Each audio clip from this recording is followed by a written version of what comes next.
L'actualité africaine de ces dernières semaines est dominée certes par la Coupe d'Afrique des Nations de football et ses multiples rebondissements, mais également par le lancement, lors du dernier sommet de l'Union africaine à Niamey, de la zone de libre-échange continentale africaine dénommée ZLEC. Cette deuxième actualité qui nous interpelle dans cette chronique pose deux problèmes fondamentaux qu'il convient de relever en dénonçant, car la survie de la ZLEC et partant du continent africain se joue en ce moment. Le premier problème concerne la cohabitation entre les accords de partenariat économique signés entre l'Union européenne et certains pays africains et la ZLEC. À bien y regarder, l'entrée en vigueur précipitée de la ZLEC sera plus bénéfique à l'Union européenne qu'à l'Afrique.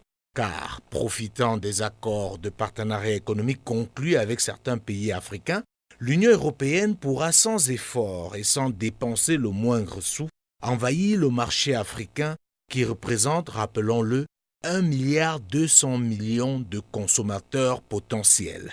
C'est là l'une des raisons principales pour laquelle un pays comme le Nigeria s'est longtemps opposé à la ZLEC et même à l'entrée du Maroc dans la CEDEAO, redoutant notamment que du fait de ces accords avec la France, le Maroc ne serve de cheval de Troie à la France pour envahir son marché.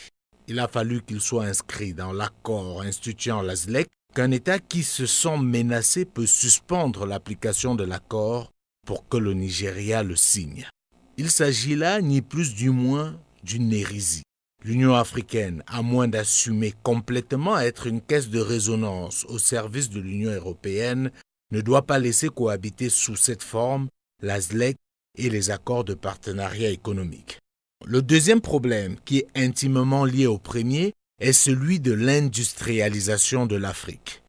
C'est bien d'avoir une zone de libre-échange continentale africaine, mais pour vendre quoi? Les produits des autres?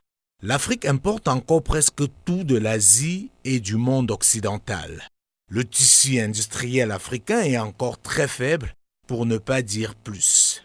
En brisant ainsi les barrières douanières, on augmentera forcément, de manière considérable, le commerce intra-africain.